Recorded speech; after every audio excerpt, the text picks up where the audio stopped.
여러분 안녕하십니까? 산림기능사 필기 예상 문제 18회입니다. 여러분을 환영합니다. 문제로 들어가겠습니다. 1번입니다. 예불기의 연료는 예불기, 예초기 시간당 약 몇 리터가 소모되는 것으로 보고 준비하는 것이 좋은가? 정답이 눈에 들어왔죠?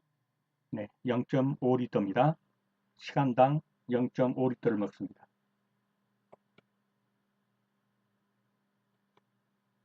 예불기의 장치 중 불량하면 엔진의 힘이 줄고 연료 소모량이 많아지게 하는 것은 불량하며 엔진에 힘이 든다. 정답이 눈에 들어왔나요? 그렇습니다. 공기 여과 장치죠. 예.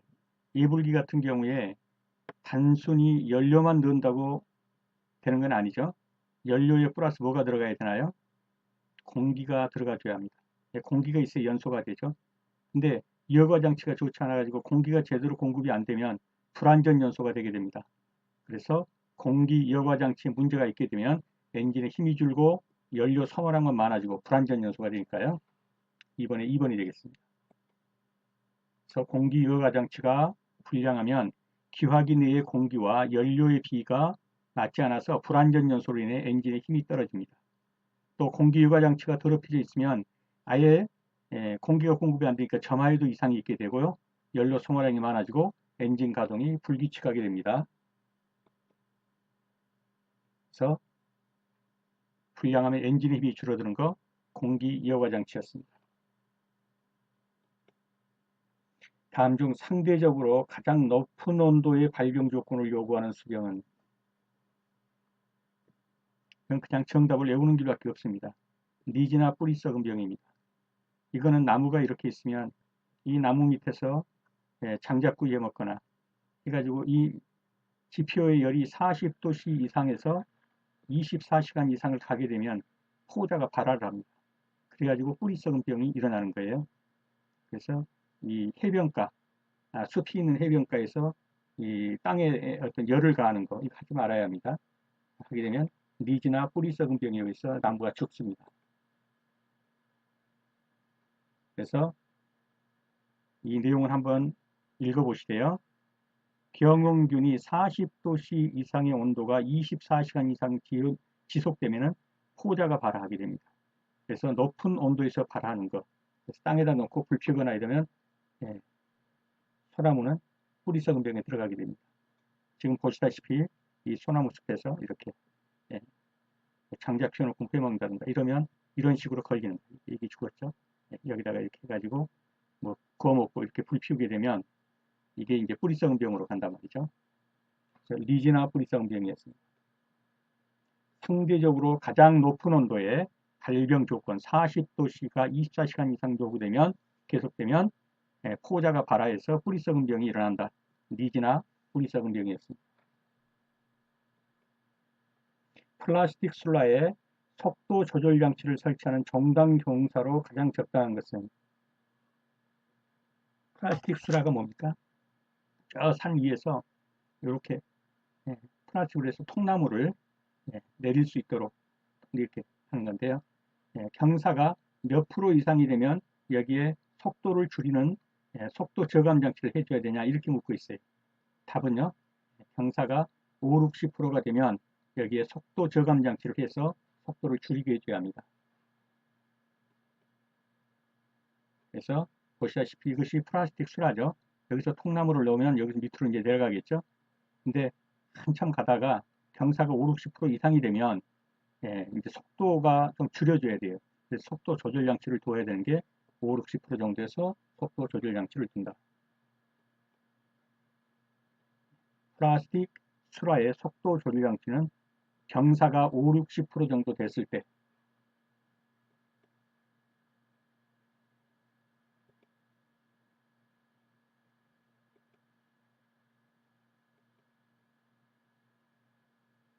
파종 후에 작업 관리 중 삼나무 묘목의 뿌리 끊기 작업 시기로 가장 적합한 것은 뿌리가 있을 때 이제 뭐 이렇게 있고 여기 이제 뿌리들이 이렇게 있단 말이죠. 이건 지상부고 이거는 뿌리고 그럴 때 이렇게 이제 뿌리를 끊어주는 이유는 뭐예요? 세근이 발달해서 뿌리 발착이 잘 되도록 하는 것도 있고 또 하나는 너무 웃자라서 너무 웃자라서 생장을 좀 제한시킬 필요가 있어서 뿌리통풀이 해주는 경우도 있단 말이죠. 근데 이 삼나무 묘목 같은 경우는 너무 웃자라기 때문에 뿌리통풀이를 해주는 거예요. 그래서 보통은 뭐 5월에서 7월 사이 이러는데 삼나무 묘목 이 생장에 좀 생장을 웃자라지 못하게 좀 저지를 시켜야 되겠다 이런 거는 보통 9월에 합니다. 그래서 9월 중순이 되겠습니다.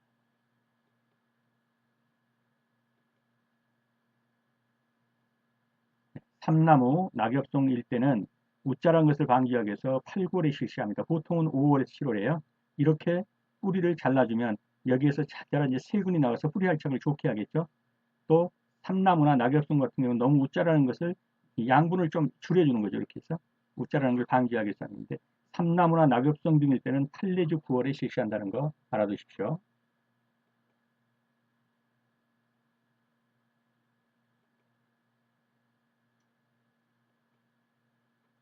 종자의 결실량이 많고 발화가 잘 되는 수종과 식재 조림이 어려운 수종에 대하여 주로 실시하는 조림 장법이 아니고 방법은 저이시고요. 종자의 결실량이 많아요. 발화도 잘 돼요. 그래서 굳이 이런 묘에다가 조림할 필요가 없어요. 이런데 그냥 바로 뿌리고 놔버리면 되죠. 어차피 결실량도 많고 발화도 잘 되는 그런 걸 뭐라고 그래요? 직파조림. 바로 거기에 뿌려서 놔버리는 거예요. 그래서 6번에 4번이 되겠습니다. 직파조림은 종자를 직접 임지에 뿌려서 살림을 조성하는 조림법으로 파종조림, 씨 뿌려지 거기서 나는 거예요. 근데 용기묘 같은 건 뭐예요? 이런 용기에다가 이렇게 해서 뿌리가 이렇게 활착되면 이걸 가지고 나중에 갖다 이제 옮겨 심는 이런 것을 용기묘라고 그러죠. 이런 용기에다가 묘를 길러가지고 하는 거예요. 그래서 종자의 결실량이 많고 발화가 잘 되는 수종은 굳이 용기묘나 이런 걸 할 필요가 없다. 그냥 직파해버리면 된다. 직접 씨 뿌려가지고 낙해버리면 되는 것입니다. 잣나무 털럭병에 대한 설명으로 옳지 않은 것은 잣나무 털럭병. 잣나무 털럭병은 뭐가 옮기나요? 송이풀이나 까치밥나무가 중간기주죠. 여름 포자는 환경이 좋으면 여름 동안 계속 다른 송이풀이 전염된다. 맞습니다. 송이풀 제거 작업은 9월 이후 아닙니다. 적어도 8월 말 이전, 8월 말 이전에 해야 합니다. 이 겨울 포자가 생기기 전에 해야 돼요. 8월 말 이전. 그 여름 포자가 모두 소실되면 그 자리에 이제 겨울 포자가 나온단 말이에요. 겨울 포자 나오기 전에 해야 합니다. 그래서 8월 말 이전에 해야 된다. 중간 기주에서 형성된 담자 포자는 바람에 의해서 바람으로 전파됩니다. 그래서 잣나무 잎의 나라가 기공을 통해 침투합니다. 어디에서요? 송이풀이라든가 또는 까치밤나무에서 바람을 통해서 어디로요? 잣나무로 가가지고 잣나무 털럭병을 일으키는 것입니다. 그래서 송이풀 제거 작업은 8월 말 이전에, 즉 겨울 포자가 생겨나기 전에 제거해 줘야 합니다. 그래서 잣나무 털럭병, 잎에 난 거, 줄기에 난 거, 이것이 송이풀입니다. 이 송이풀이 중간기주가 되어서 옮기는 것이죠. 바람에 의해서 옮겨갑니다.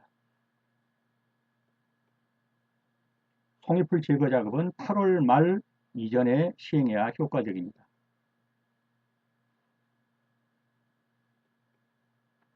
대기 오염에 의한 급성 피해 증상이 아닌 것은 대기 오염.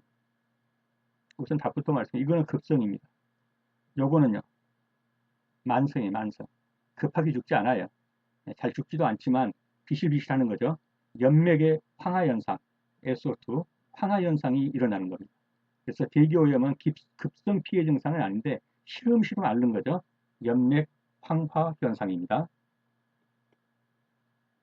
낮은 온도의 아항산가스 SO2에 오래 노출되어 엽록소가 서서히 황화현상은 서서히입니다. 붕괴됨으로써 황화현상이 나타나게 된다. 급성의 경우와는 달리 세포는 파괴되지 않고 그 생명을 유지하고 있다. 그러니까 비실비실하면서 계속 생명을 유지한다. 이것이 연맥 황화 현상이다.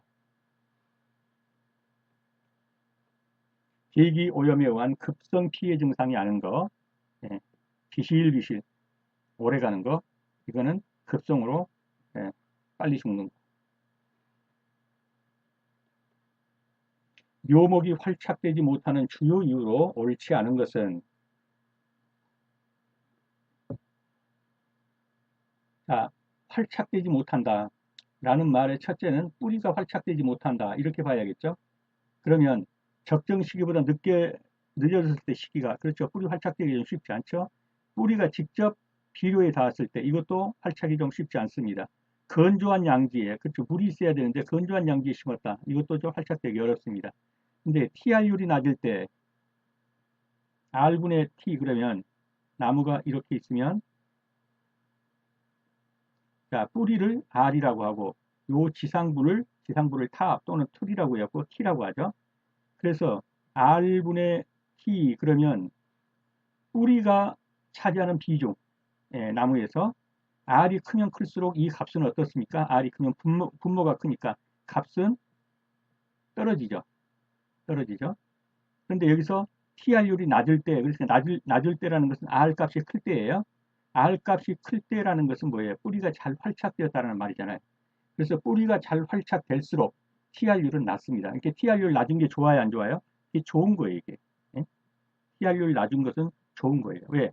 이 R이 수치가 높으니까 뿌리가 잘 뻗었으니까. 이해가 되셨죠? 그래서 TR율이 낮을 때는 뿌리가 잘 활착될 때다. 그래서 답은 활착되지 못하는 이유 그랬으니까 1번입니다. 호두나무 잎벌레의 월동 형태는 호두나무 잎벌레가 어떻게 월동을 하느냐 하는 거예요. 유충이냐 번데기냐 알이냐 성충이냐. 좀 특이해요. 성충으로 바퀴 매달리시 매달려가지고 월동합니다. 호두나무 잎벌레는 성충으로 월동을 합니다. 자, 호두나무 잎벌레가 알 까놓은 곳이고요. 요게 애벌레들이죠. 이게 성충이에요. 이것이 지금 월동한다고 바퀴처럼 매달려가지고 있는 거예요. 그래서 성충 형태로 월동한다. 그렇게 받으시면 되겠어요. 호두나무 잎벌레는 성충 형태로 월동한다. 그래서 호두나무 잎벌레의 월동 형태는 성충으로 월동합니다. 중림 작업에서 하목으로 가장 적당하지 않은 수정은 하목, 상목, 중림 작업.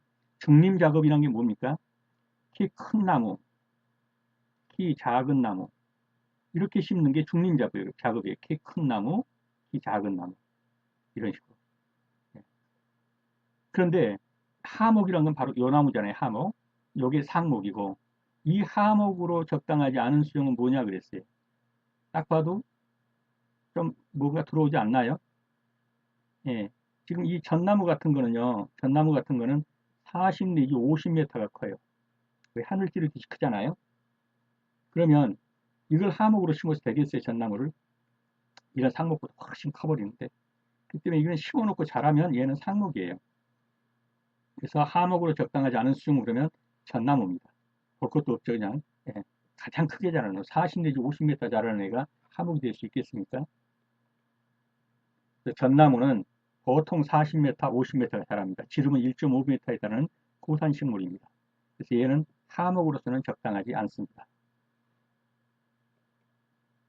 다음 중 생가지치기를 할 때 상처 부위의 부후 위험성이 가장 큰 수종은 부후가 뭐예요? 썩는 거예요. 썩는 거. 후피해서 썩는 겁니다. 그래서 이제 목줄부로 들어가게 되고 어려움을 주게 되죠. 그래서 생가지치기를 할 때 상처 부위 부후 위험성 때문에 일반적으로 가지치기를 안 하는 거 무엇이냐는 거예요. 답은요? 그렇습니다. 단풍나무예요. 단풍나무는 가지치기라면은 부후 위험성이 있어요. 썩어 들어가 본단 말이죠. 그래서 생가지치기로 가장 위험성이 높은 수종은 단풍나무이다. 느릅나무, 거은나무 뭐 쭉 있는데 하여튼 이거 하나만은 분명히 알자. 단풍나무입니다. 부후는 그 부분이 썩어 들어가는 것을 부후라고 합니다. 이 부분 한번 읽어보시고요. 예, 생가지치기를 할 때 가장 위험성이 높은 수종은 단풍나무입니다. 문제가 나오면 거의 이대로 나올 확률이 많기 때문에 최소한 단풍나무 알아두십시오. 어린 나무 가꾸기의 1차 작업 시기로 가장 알맞은 것은 어린 나무 가꾸기 할 때 1차 있고 2차 있죠. 1차는 언제부터 합니까? 그렇죠. 풀베기가 끝난 3 내지 5년 지나서 3 내지 5년이 지나서 이때부터 1차가 들어가요. 1차 들어가고 또 한 3, 4년이 지나면 여기서 2차가 들어가는 거예요. 그래서 총 토탈로 하면 5 내지 10년에 걸쳐서 어린 나무 가꾸기가 이루어지는 것입니다. 그래서 어린 나무 가꾸기 1차 작업 시기로 가장 알맞은 것은 그러면 풀베기가 끝난 후 3 내지 5년 후입니다. 2차는 그 이후로 또 3, 4년 후 이렇게 보시면 되겠습니다. 그래서 어린 나무 가꾸기 풀베기가 끝나고 3 내지 5년 그때가 뭐가 일어나요? 이제 수관 이렇게 이런 이게 수관이죠. 지들끼리 이제 수관 경쟁이 일어난단 말이에요. 커버리니까 이렇게 이때가 바로 3 내지 5년이 지난 때예요. 풀베기 한다. 이때가 1차 어린 나무 가꾸기 1차 시기가 도래한 것이에요. 전지를 해준다든가 해가지고요. 그 다음에 한 3, 4년이 지나면 다시 2차 작업을 하게 됩니다. 그래서 어린 나무 가꾸기 1차 작업 시기로 가장 알맞은 것은 풀베기가 끝난 3 내지 5년 후입니다.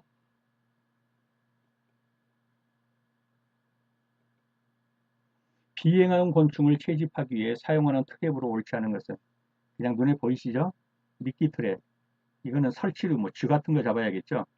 유화등, 유인하는 등이죠? 수반 트랩. 예, 페로몬 같은 거 묻혀가지고 나방들 유인해서 밑에 접시에 물에 빠져 죽게 하는 거. 끈끈이 트랩. 달라붙어갖고 죽게 하는 거. 미끼 트랩은 설치류 같은 것이지 날아다니는 곤충 미끼로 잠자는 것은 거의 어렵죠. 그래서 이것이 유화등입니다. 여기다 고압 이렇게 해서 달라들다가 죽게 할 수도 있고 여기서 밑으로 떨어져가지고 들어가게 할 수도 있고요. 여기 수반 트랩이 여기 물을 놨죠. 여기다가 페로몬 같은 이런 성유일 물질, 수컷을 부르든 암컷을 부르든 그래서 와가지고 떨어지게 하는 거 이게 수반 트랩이고 끈끈이 트랩. 끈끈이가 덥죠. 수없이 달라붙죠. 이게 끈끈이 트랩. 이건 곤충, 날아다니는 곤충 잡는 것입니다. 그래서 비행하는 곤충을 채집하기 위해 사용하는 트랩으로 옳지 않은 거 미끼 트랩이 되겠습니다. 바람에 의해 전반, 풍매 전반대로 옮기는 그 말이죠. 수병은 이미 몇 번 봤죠. 잣나무 털럭병근하고 뭐요?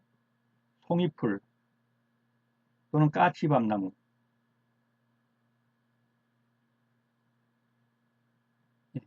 송이풀하고 까치밤나무에서 잣나무로 날아가가지고 잣나무 털럭병을 일으키는 겁니다. 바람에 의해서 날아가죠. 그래서 바람에 의해 전반되는 옮기는 그런 말이죠. 그래서 답은 1번이 되겠습니다. 향나무 적성병 같은 건 어떻습니까? 이건 물에 의해서 옮기게 돼요. 유주자가 헤엄쳐가지고요. 그래서 잣나무 털럭병균은 중간 기준인 송이풀에 의해서 바람에 의해 전반된다.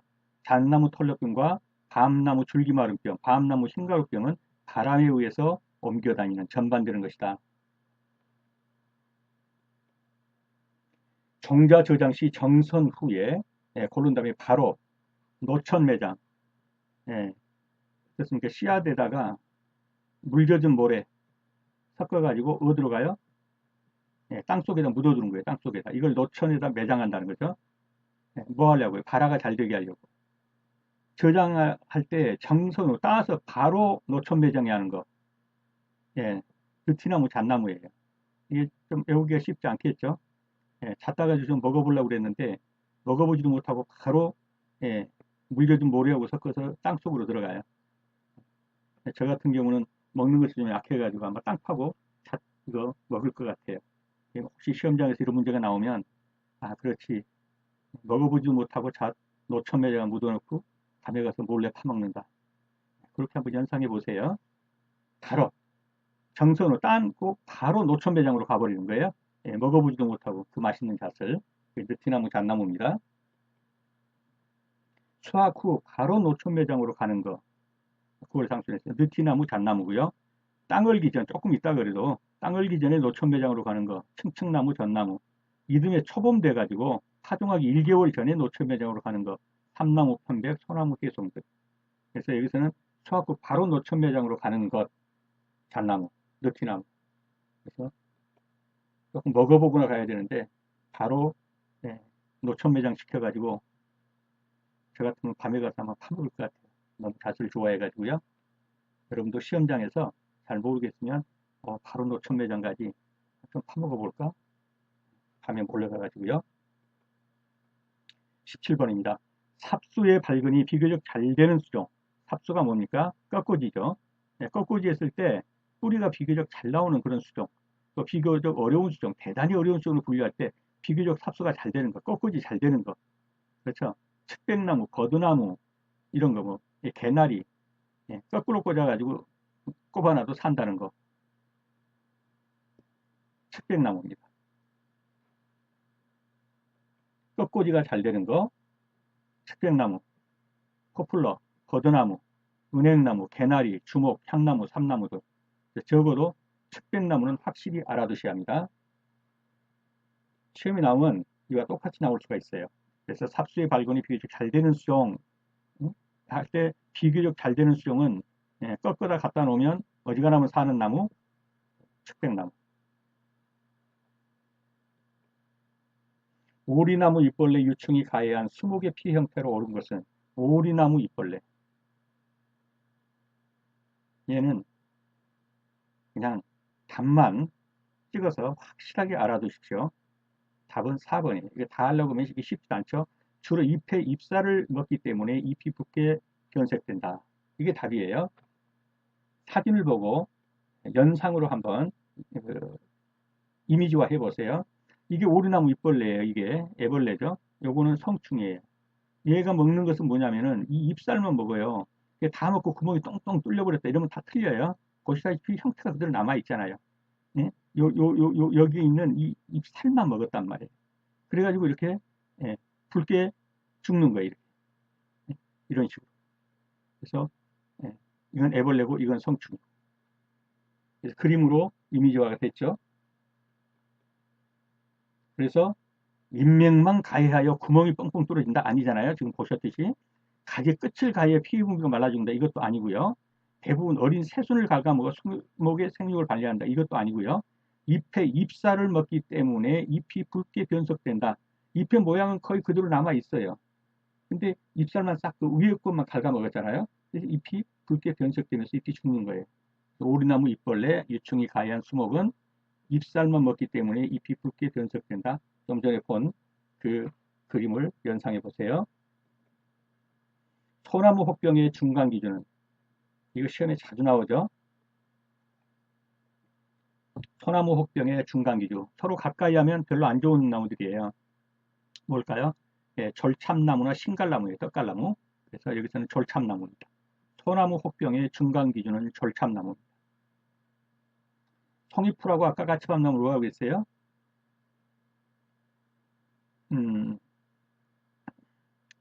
잣나무 털럭뼈.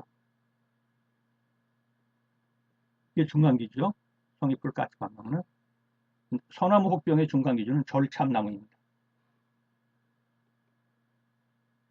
소나무 혹병의 중간 기준은 졸참나무, 신갈나무입니다. 답은 3번이 되겠습니다. 피해목을 벌치한 후 약재 훈중 처리의 방제가 필요한 수병은 자, 이러한 수병들이 있죠. 불태워버리거나 훈중 처리해야 되는 거. 소나무 재선충 같은 것도 그러고요. 또 하나는 참나무 시드름병. 이것도 계속 태워버리거나 또는 훈중 처리해야 합니다. 자, 외워두십시오. 참나무 시드름병입니다. 자, 이것이 참나무 시드름병. 갑작스럽게 말라 죽어버립니다. 이게 참나무 시드름병을 옮기는 매개충입니다. 그리고 여기에서 있던 이 충이 안으로 들어가서 물관부를 다 막아버려 가지고 말라 죽게 만듭니다. 그래서 이것은 모두 배기를 하고 훈증 소각, 태워버리든지 소각해라 하는 거예요. 그래서 참나무 시드름병은 일단 집단 발생을 하면 다 돼버려 가지고 훈증이나 소각해라. 단목 하나하나 발생하면 그것만 걸치해 가지고 훈증 또는 소각해라. 훈증 또는 소각입니다. 참나무 시드름병입니다. 그래서 참나무 시드름병은 약재 훈증 처리의 방제가 필요한 수병이다. 20번에 4번이 정답이 되겠습니다. 네, 수고 많으셨습니다. 좋은 결과 있으시기 바랍니다. 감사합니다.